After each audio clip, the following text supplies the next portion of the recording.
Hello, I got it to work.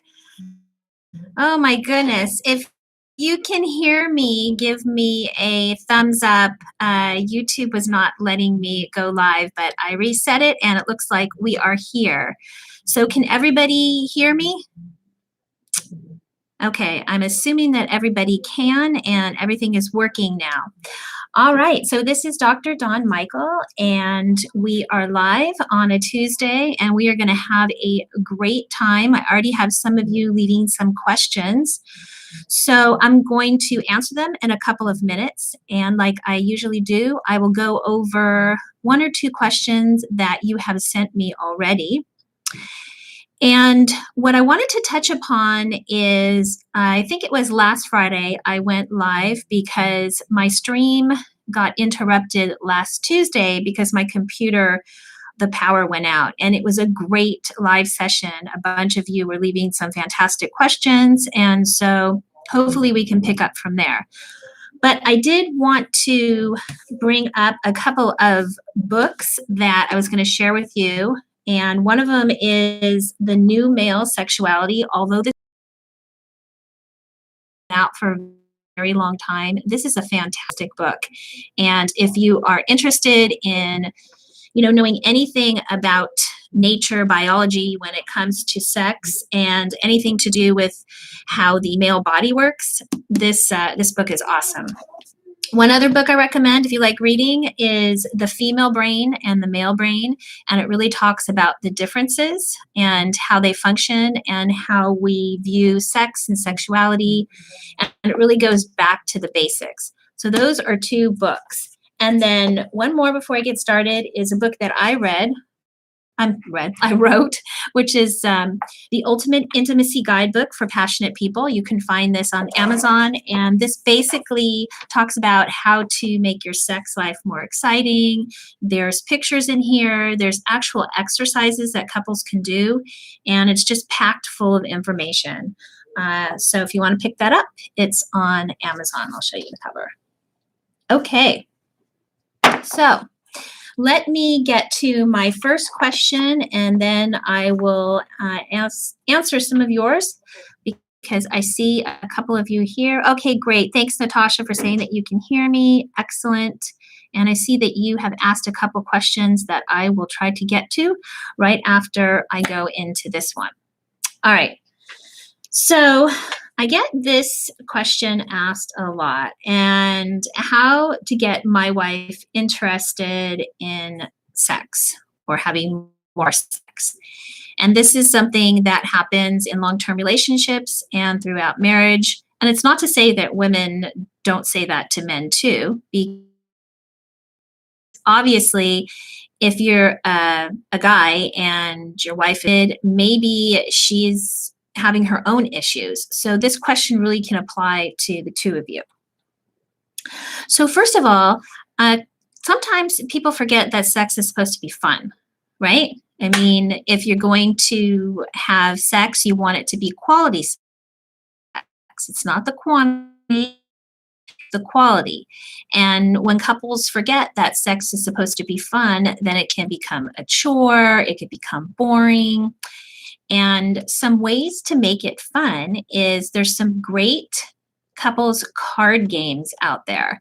And so you can institute, like there's I don't want to say strip poker, but there's different games where you take off pieces of your clothing. They ask sexy questions. Maybe there's a card that comes up and says, try something new that you haven't tried. And so couples can even make up their own cards. I mean, you don't even have to purchase it. You can you can get a little container, and you can each put little questions in that maybe you're embarrassed to ask one another straight out. And then you can pick from that and you can come up with your own game. So remember that sex is supposed to be fun, okay? Couples forget that. The other thing is, what about romance? Sometimes women still like to be romanced, and that means outside the bedroom. So bringing her flowers, asking how her day was, giving her long, passionate kisses, and teasing her mentally outside the bedroom, maybe sending a sexy text. All of those things, believe it or not, that's called foreplay. And foreplay doesn't always have to be in the bedroom. You can have foreplay outside the bedroom. And this goes for guys too. I mean, if you want to make your guy's day, maybe you send him a text halfway through the day saying, "Hey, I think you're really sexy, and I have a surprise for you when you get home." So again, that's adding an element of fun and playfulness and teasing each other. And that's how you entice each other back to the bedroom. And that's how you can have that good quality sex. And also the intimacy. Both men and women like the intimacy, both physical and mental. And oftentimes I'll have women come in and say, "Oh my God, my husband's so oversexed. All he talks about is sex, sex, sex," and so on and so forth. And one of the things that I tell women is men really do connect with women sexually. And that doesn't mean sexual intercourse per se, but being intimate, kissing, touching, having her look at him and make him feel like a man and want him and desire him. Men love that. They love when their wives do that. They crave that. And when they don't get it, they can become irritable and less patient. And so it's not necessarily that men are oversexed, but a lot of times that's how they connect with their spouse. And women, on the other hand, they want to be heard. They want to be understood. They want men to help out. I mean, these are like basic things that I hear all the time. And it's not rocket science. It's just if you do these little things and tweak them in your marriage, you can have a much more exciting sex life. You could have that quality that you want, and it'll be a lot easier. And also, when sex is good in a marriage, and when you both are on the same track with it, then it doesn't become blown out of proportion, and other things in the marriage are not as serious, and people don't fight as much. Okay, now let me get to one of your questions. And I see a couple of you back again. So it's so nice to see all of you that we're all interacting here. So let me go up to the top. Okay.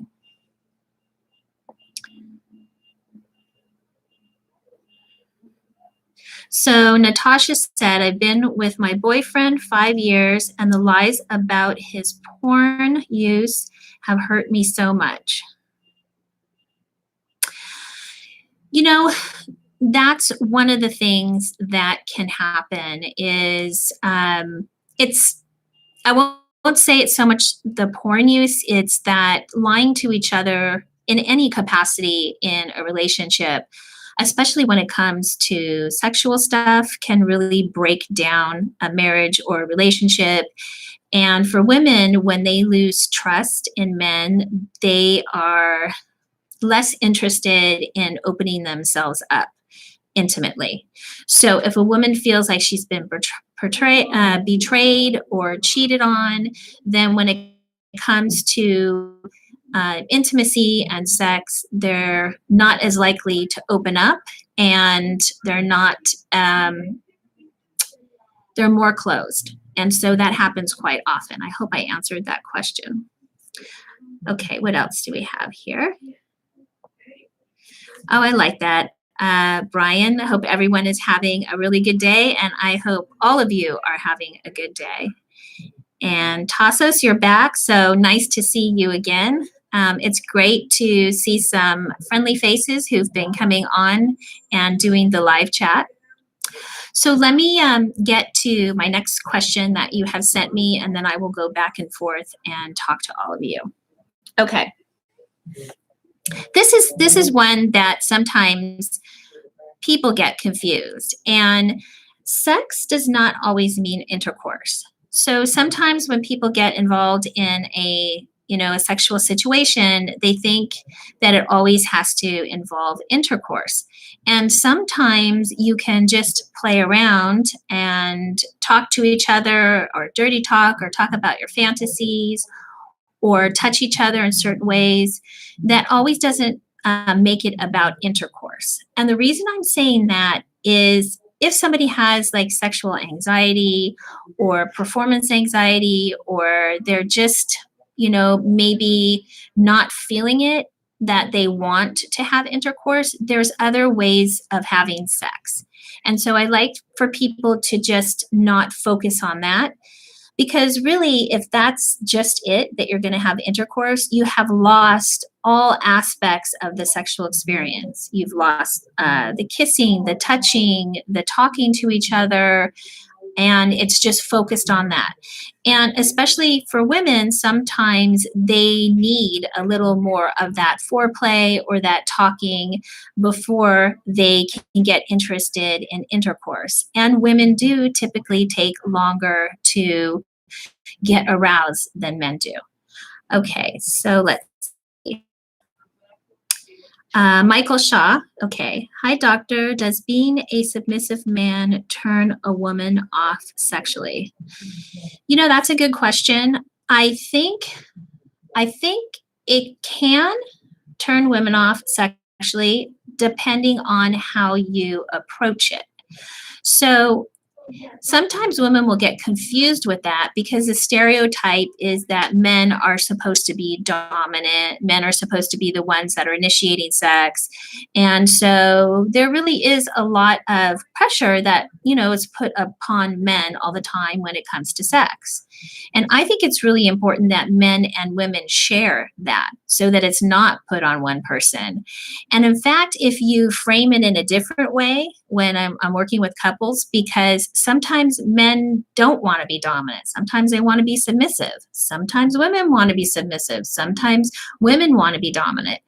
So the best way to approach that is that you take turns. So let's say that you say to your wife, okay, I want to be submissive this time. And she says, I want to be submissive this time. So it's about negotiation, and you kind of work out each other's fantasies. But it shouldn't be one way with everything all the time, because that can also get boring. I'm not sure if I answered that question or not, but because of the way men and women are in, biology, society, the expectation that men be more dominant and less submissive, I think that's more of the problem here. Because I know couples that enjoy all kinds of different scenarios when they're having sex. And it's not, again, intercourse, it's like sexual play. So if you're playing a submissive role here and there, that's fine. But you need to really sit down and talk about it, so that she's not, I don't want to say in control, not really having to do anything. And so if you look at it in that, why wouldn't a man sometimes want to be submissive? If he's working all day and he's in a high pressured position, and he's telling everybody what to do all the time, sometimes men like to be the ones that are dominated or made the center of attention in the bedroom. And so it's really not that unusual when you look at it from that perspective. Okay, let's see what we have here.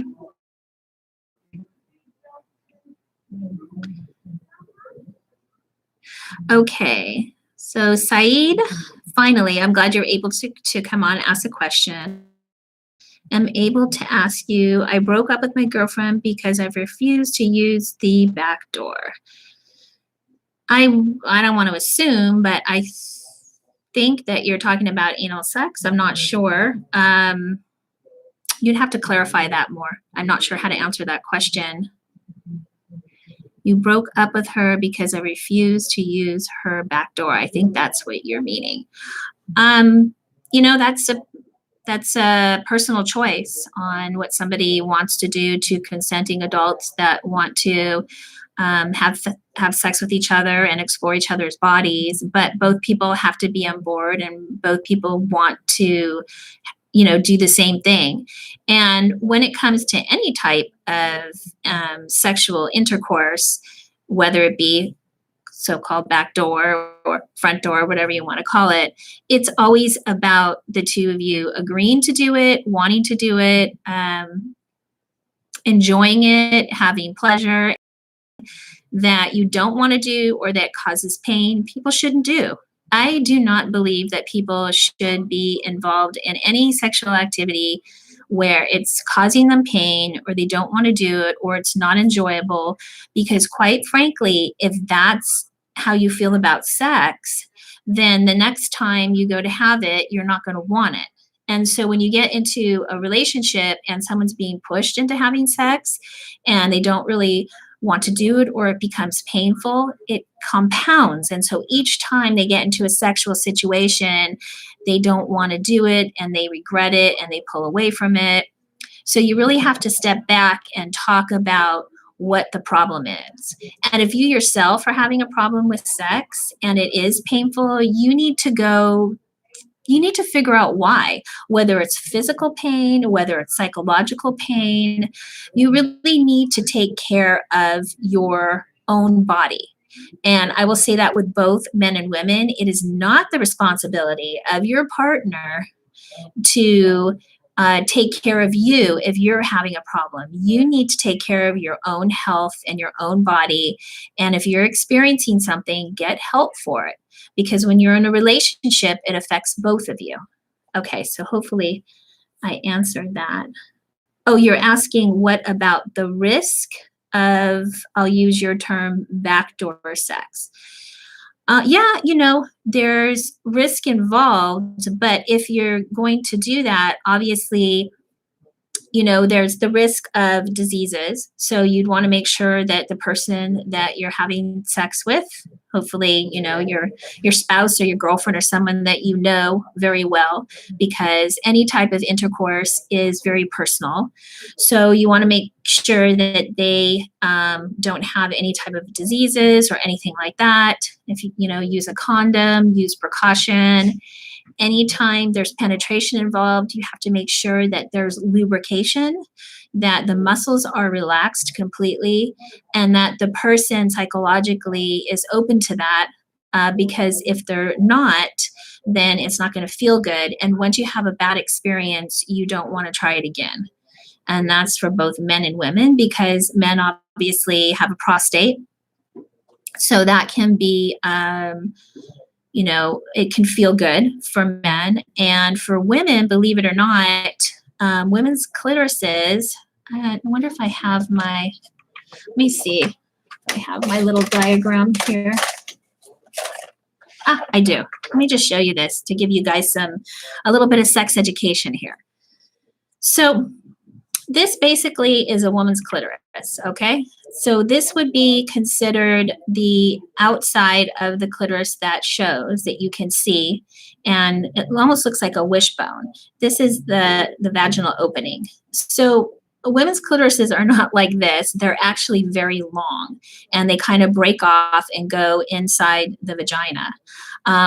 Both men and women in utero, the penis and the clitoris are made out of the same tissue. So this is erectile tissue.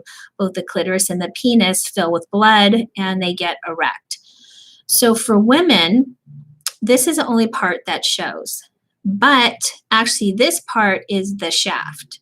So it would be like the shaft of the penis. This is the shaft of the clitoris. And this is underneath the skin. So you can't see it. And the legs, the clitoral legs, this is not an actual diagram. They actually go inside the vagina on each side.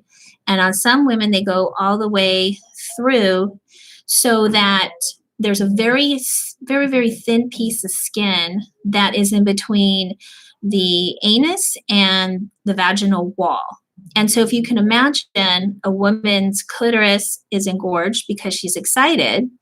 The clitoral legs get swollen with blood.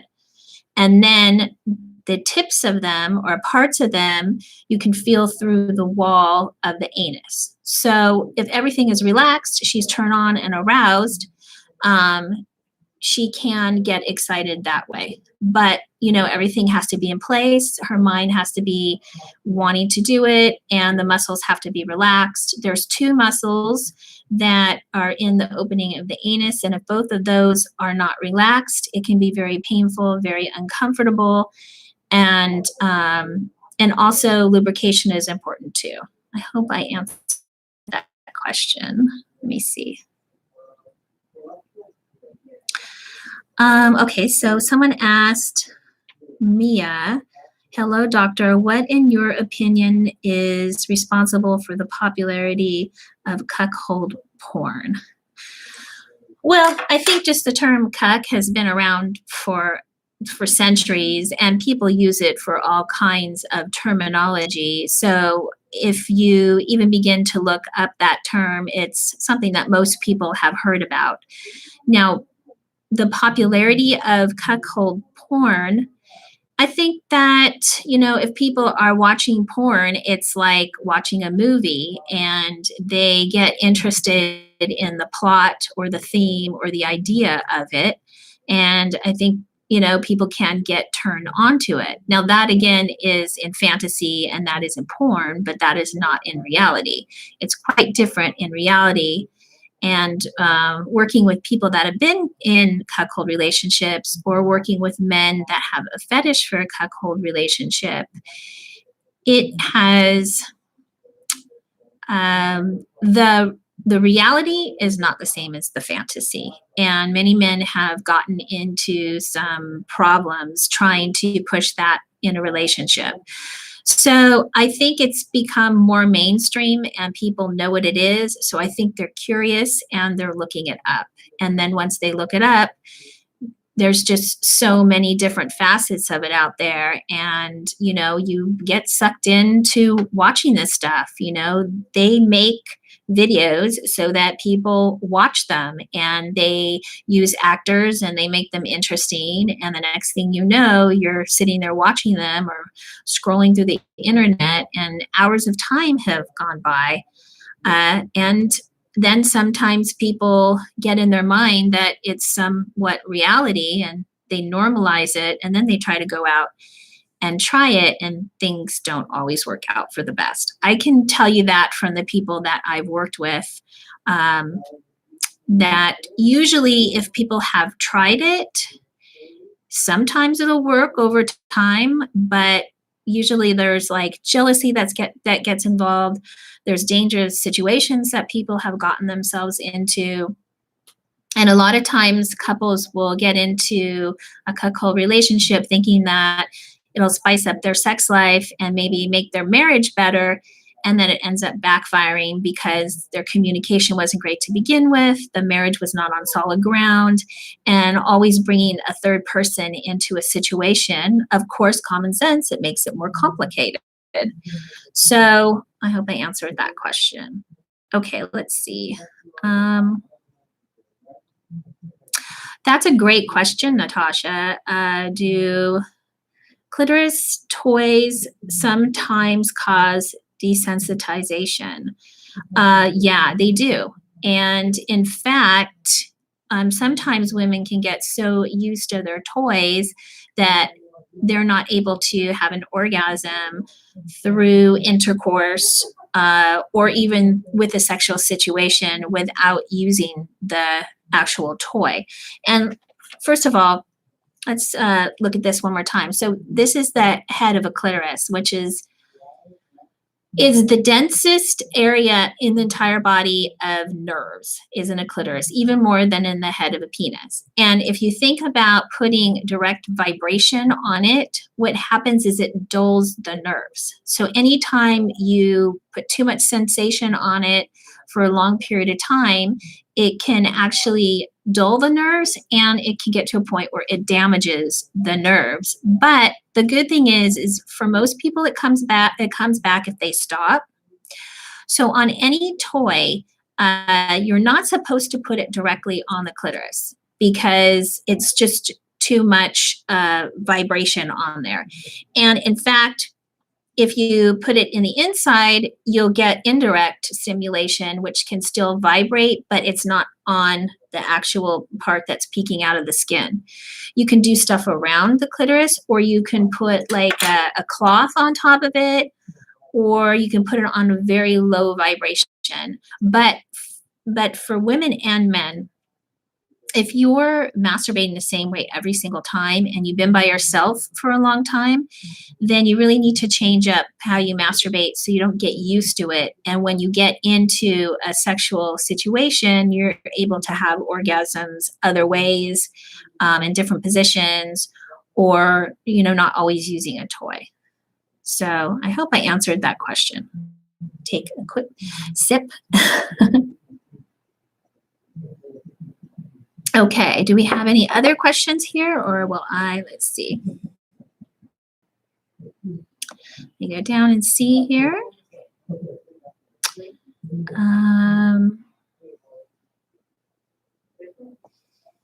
No? Okay, so I'll go back to the other stuff that I was talking about. And by the way, thank you for sending the questions that you have. If you want to send me a question, the best way to do it is to put it in the comment section of my website. And also, if you have a personal question that you want help with, I do offer paid questions so that you can ask something personally, and sometimes people cannot afford to do an appointment, so I want to have that option for them. And then if you want to have a question answered live, then I will go ahead and do that. And the questions that I get from my email, I don't post anyone's name attached to it, so they'll always be anonymous. You don't have to worry that I'll use your name if you post a question on it or not. So I wanted to go back to the idea of quantity over quality. And this is something that sometimes people have a problem with. They think that, they have a certain idea of how much sex they have to have per week, or that their marriage has to have a certain amount of sex. And then oftentimes, if it's just so much and you're pushing to do that, it really takes away from the quality. So as you mature sexually, because everybody does mature sexually, their mind changes, their body changes. And so as you get older, you really want to have a quality of sex life, meaning that you want the sexual experience to be intimate, fun, something that the two of you are enjoying. So it's better to push for the quality and talk to your spouse about that rather than to push for the quantity. And I think that if the two of you sit down and have a conversation about that, most couples will agree that they would rather have that and kind of come up with a plan. And that's the other thing that I will say is sometimes people don't want to plan their sex out because they think it's not going to be spontaneous, it's not going to be exciting, it's not going to be fun. Honestly, that's the opposite, because if you know when you're going to have sex, then you can plan something fun. You can maybe put out some sexy lingerie for your wife to wear, or maybe she bought you some underwear that she likes, or maybe it gives her an opportunity to think about a fantasy that she may have because she's had time to think about it. It gives you time to do some sexy texting with each other or to prepare something. So knowing that you're going to have sex once a week on a particular day is not a bad thing. It's actually a good thing, because then you also don't have to bother each other. Like, when are we going to have sex? Or wonder if you're going to. And that also brings up problems in relationships, is not knowing when you're going to connect. And it's much better knowing and having a set time. Let's see what we have here. I'm going to answer some more of your questions. I had something here and then it went away. Oh, you're welcome, Saeed. I'm glad that I answered that question for you. And I see you retracted it, which is fine. So, are you all having a good time? Are you enjoying the chat session? Where, you know what, I always like to ask, where is everybody from? What if you live in the United States, which state are you from? And if you don't live in the United States, where do you live? I'm always curious to see where everybody lives that comes onto the chat and watches my videos. So I will give you guys a minute to answer that question. Let's see what we have here. So as most of you know, or maybe you don't know, I live in Southern California. So I'm out in the United States, and this is where I reside. I was born and raised in Southern California, and we have some beautiful weather out here and beautiful beaches. And that's all I'll say about California. I'm not too thrilled with the rest of it, but we do have beautiful weather and beaches. So let's see, what are you saying? Brian, I'm enjoying it, learning a lot, and you're from New Jersey. Great. Well, thank you for coming by, and thank you for saying that. Natasha, you have a question.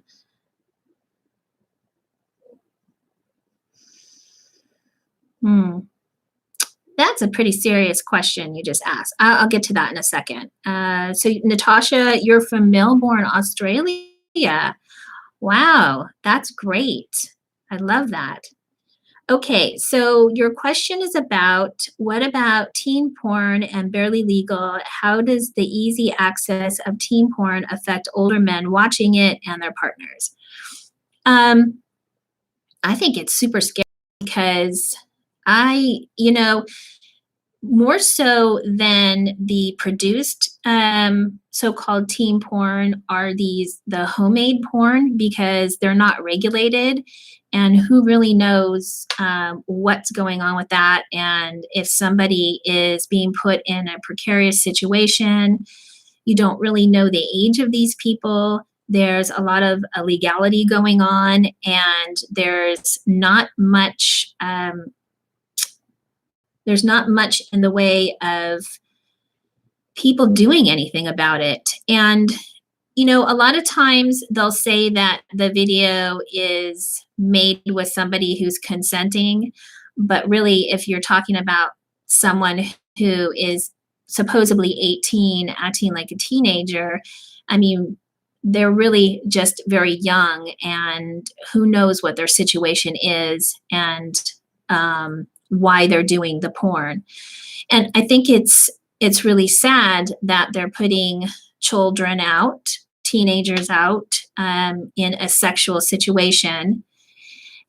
And as far as I know, this idea that, okay, so maybe somebody who is into that, they're going to not go out and do it because they can watch it on the screen, and so that will satisfy them. I don't believe that's true, and I'll tell you why. Because you get desensitized. If you watch something over and over again, you normalize it, and it kind of takes down your barriers. And so it becomes unhealthy. And then you think that it's normal to go out and engage in that type of sexual activity. And so really, we shouldn't be having any of that that people can get access to. It's also upsetting because a younger person is being brought up on that, and as they're being brought up on that and they're getting older. Okay, so this is a point that I'll make. Let's say that you are watching younger, supposedly people who are 18 that are supposed to be acting like teens, and you're younger. You get used to that situation, and as you get older, you still get used to it. And so here you are in your 50s watching this, and you've been watching it for a while, and to you, that's what your turn on is now. You've basically created this turn on for yourself. And then a lot of times people are not just satisfied with watching it on video, they want to go out and try it. And so that could be a very scary thing for our youth, and very dangerous in certain circumstances. Okay, let me see. Oh, you're welcome, Natasha. That was a great question, and I hope I answered it. I have a lot more to say about it, but I think that I will save that for another time. So we have people from different countries that come on here, people from different states. And as I said in the last video, if you didn't have a chance to watch the last video live on Friday, the last part of it, I did go into my background, my training, and some of the things that I have seen. As I stated, I have helped people from all over the world with all types of different sexual I don't want to say problems, but issues. I've worked with people that have all types of different fetishes.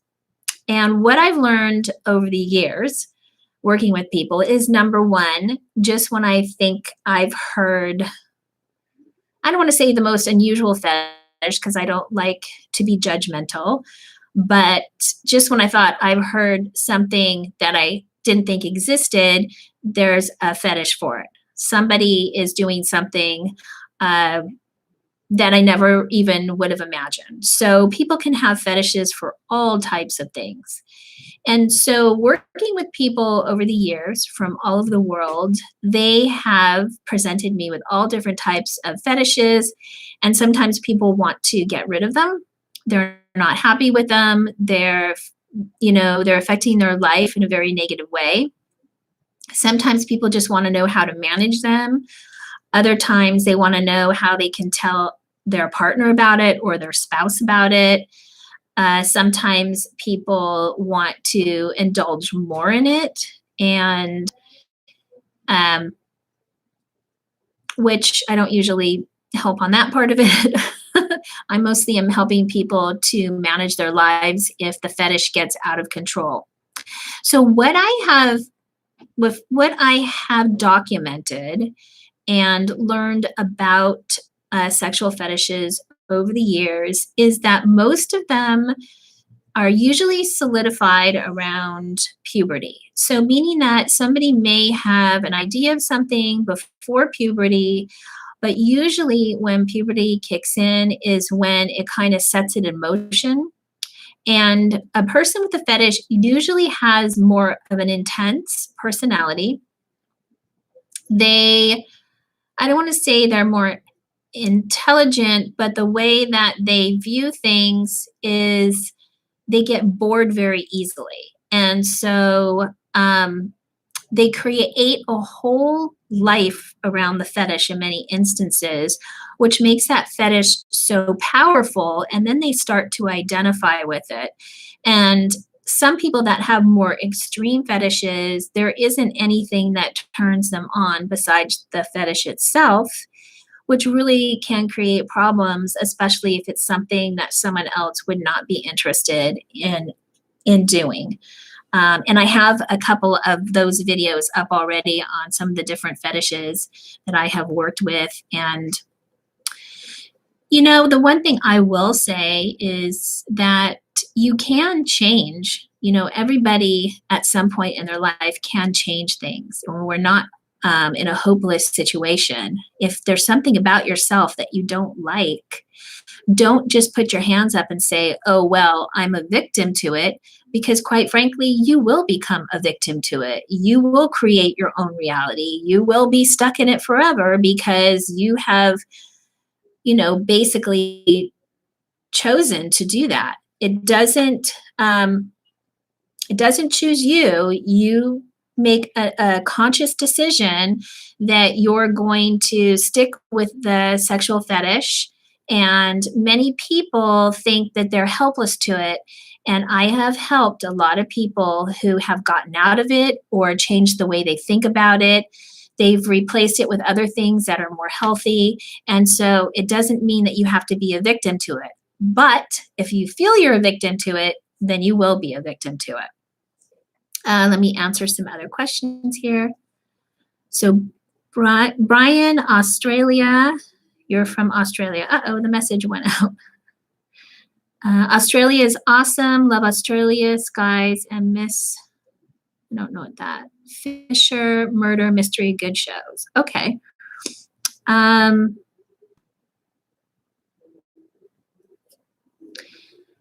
see what effect the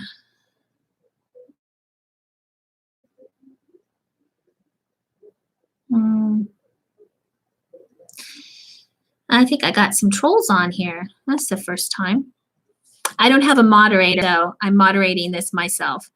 But for all the people who are deciding to be trolls out there, this is not the place for you because this show, I'm trying to help people with certain problems. And if you want to jump on here and take my advice or listen to my expertise, great. If you're not interested in it, that's fine too. You know, um, there's many different things out there. But what I try to bring to this show is from my experience working with people, my background, and I like to base what I talk on science and experience. And I don't like it to be something that is trendy because a lot of people they fall into advice that is the sources are based more on political standing rather than facts. And we have a lot of that going on today. And I feel really bad for people who are really trying to find the answers to things, and there is not that information out there. Let's see. Yes. Thank you. Vaping, don't feed trolls, ignore them. Trust me. Yes, I've had plenty of trolls. If anyone has followed me on Twitter, I've been so trolled out. I don't even know how many people I've blocked. And really, can't we just be nice to one another? Can't we have open conversations and debates? And you would think that coming on and talking about intimacy and relationships and sexual issues, that people would just really want to be open and talk about that stuff and not bring any negativity into it. Um, oh yes, I wasn't talking about you, Brian. There was somebody on here that said something. I'm not even going to get into it. So, okay. So I wanted to, I was going to try to stay on for a little while longer, and I'm going to wait to see if anyone else has any questions. And while we're waiting here for a minute, I am going to have a sip of my coffee. Has anyone done anything exciting this past week? Is everybody still in lockdown where you're at? Because that's really had an impact on people's lives. And for the people that are single trying to date, it's been very challenging. I've had quite a few questions about how to go about dating and getting out and meeting people. And I know that a lot of people have been on dating sites, and they're not always the best place to meet people is on dating sites. Really, the best way to meet people is either through a friend, a family member, like a meetup group, or getting involved in some type of hobby or activity. Those are more natural ways of trying to meet someone. And unfortunately, a lot of that has been taken away for the past year. So we have been more reliant on dating sites and so on and so forth. But still, one of the great things is getting to know somebody through somebody else and not being shy and saying, hey, do you know so-and-so? Also, a great way to meet people is if you are going to a church or a synagogue or some type of religious event.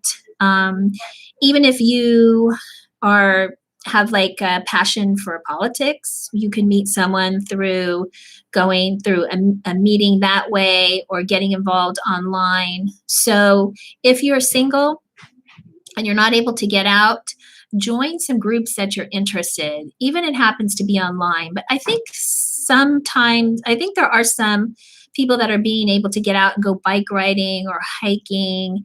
Get involved in that. That's a great way to meet people. Let's see, anything else? So someone wants to know about erection, secrecy, masturbation, or type. I'm not sure what you're asking me, vaping, on this question. Can you be a little more specific?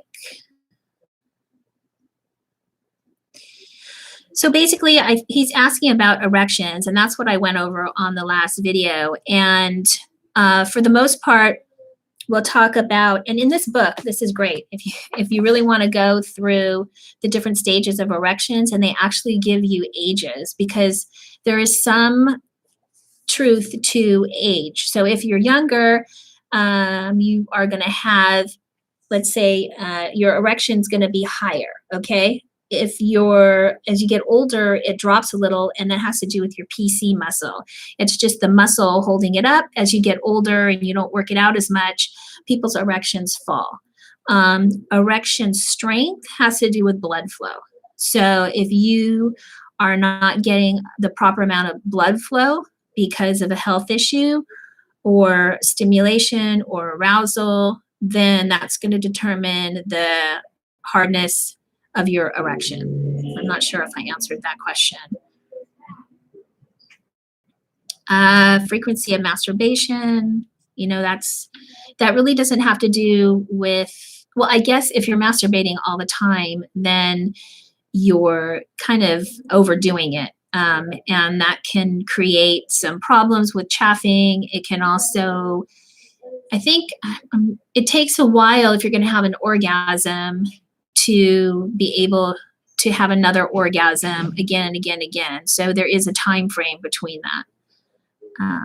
Okay, I answered it. Great. I'm happy I answered your question. So anyway, I am going to be back on again next Tuesday to answer your questions. I'm going to try to keep it at around this same time, which is 10 a.m. Pacific Standard Time. And I might move it around if I see that I need to do it a little bit later. It just seems that everybody's in a different time frame with different countries and different states.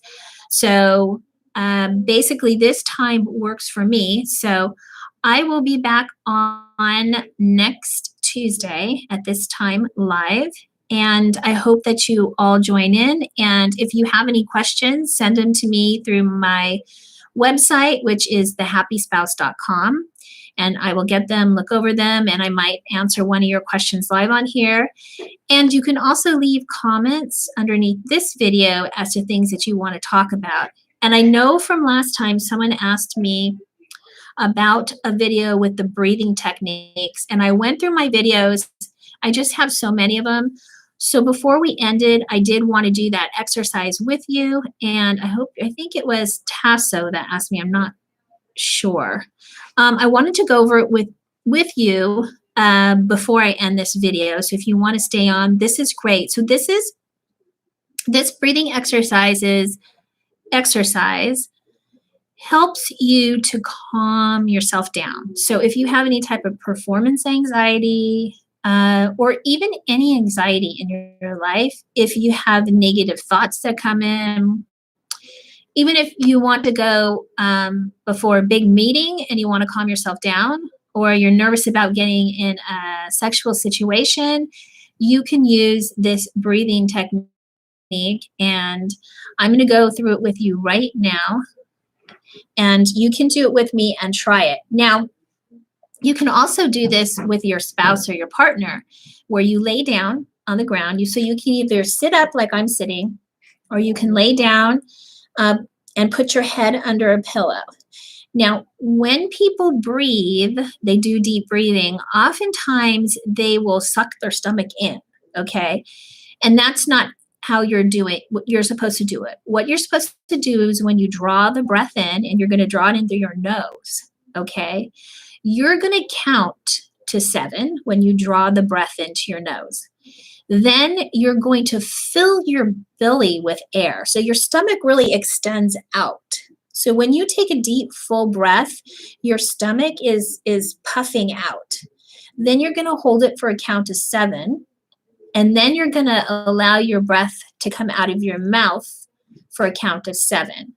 And you're going to do that 3 times.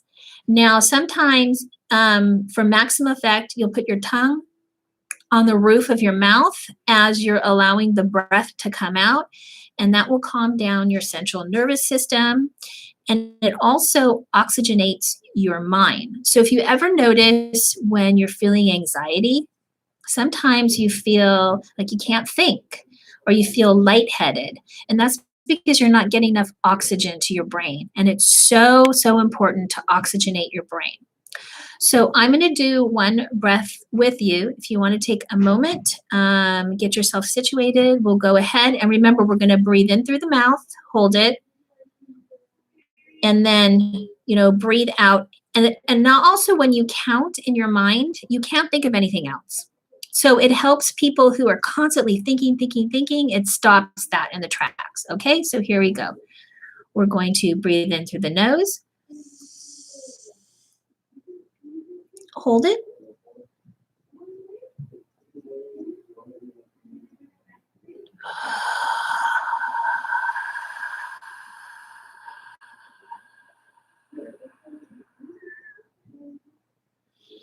You do that 3 times. I'm going to do it one more time with you. Breathe in through your nose. When you're breathing through your nose, count 7 as you're breathing in. Hold it, pushing your diaphragm, which is your stomach, out. And then let the air come out of your mouth. If you want max effect, put your tongue up like that. Or you can even make a sound that comes out, and the sound that vibrates in the back of your throat, that will also calm your body down. So we'll do it one more time. Breathe in through your nose. Hold it.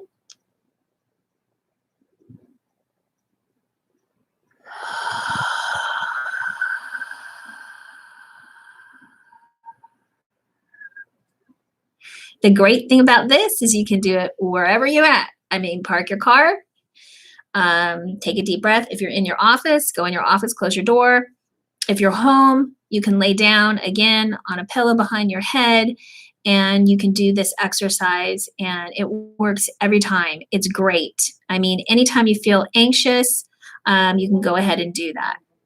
So, oh, Tessa, was it you who asked me for the breathing exercise? I think it was. So I hope you got it. It works fantastic. All right, everyone.